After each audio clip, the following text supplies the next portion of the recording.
Well, we have more perspectives on the 2020 budget, also the consequences of the record increase. We're now being joined by the Principal Lead of Budget, Mr. Gabriel Okowo. Thank you so much for joining us on the program. Thank you for listening. All right, first, what impact is this early approval of the 2020 budget in December of 2019?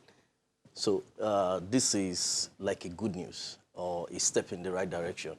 And I'm particularly happy. I'm sure not just myself, but other persons in the country, right? Because for the first time in the recent years, right, we're having a change of narrative when talking about the budget that is to be approved. In the last years, it has always been the same narrative, right? But it's good that the executive is giving us something new to talk about this time around. So, but is there an economic impact of this new cycle? Expectedly, there should be, right? When the budgets, if successfully assented into law today, right, expectedly, businesses are meant to be able to take a clue from what government is intended to do in the coming year and infuse that into their plan.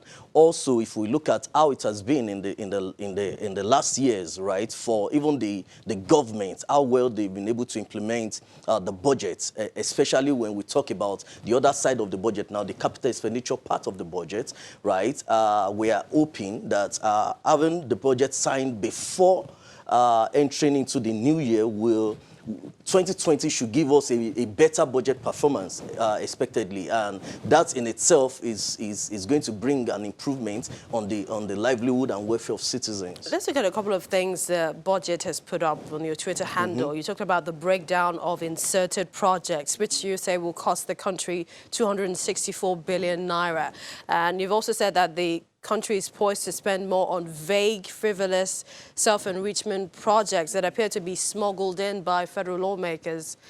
So that is where work still needs to be done, right? Some weeks ago, maybe a month now, I'm not sure, the president launched a report that was put together by ICPC together with other agencies, of which we were one, that indicted as frivolities in the implementation of constituency projects, right? And when we look at what the executive presented to the parliament and what the parliament has passed back to the executive now, and areas where there have been an increase in allocation, we trace it back. It could be traced back to similar frivolous items again. And while on one hand, for 2020 budget, we are seeing a new narrative of the government returning us to a January to December cycle, perhaps what we also want to see in the coming year is there is nothing wrong if the presidency, the executive, push back again the budget back to the parliament to say this particular arm or angle or aspect of the budget cannot be implemented as passed into law.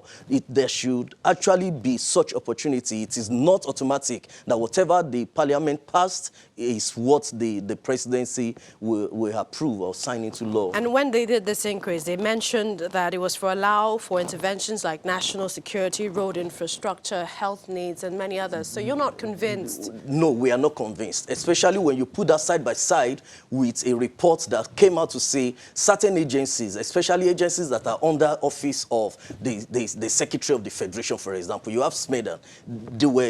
These are agencies that were called out in the initial report, and yet when you look at the increase again in that the parliament has put on this budget again, it's also going to similar agencies again. You have Border Communities Development Commission. You have agencies like that you wonder what certain kind of project is doing under them, and we still have it. So we are looking forward to a change in that and a situation where what the executive or the president is speaking is in tandem with what we are saying in the economic development document. We appreciate your time. Principal Lead of Budget, Mr. Gabriel Okowo, thank you for joining us. Thank you very much, Minister.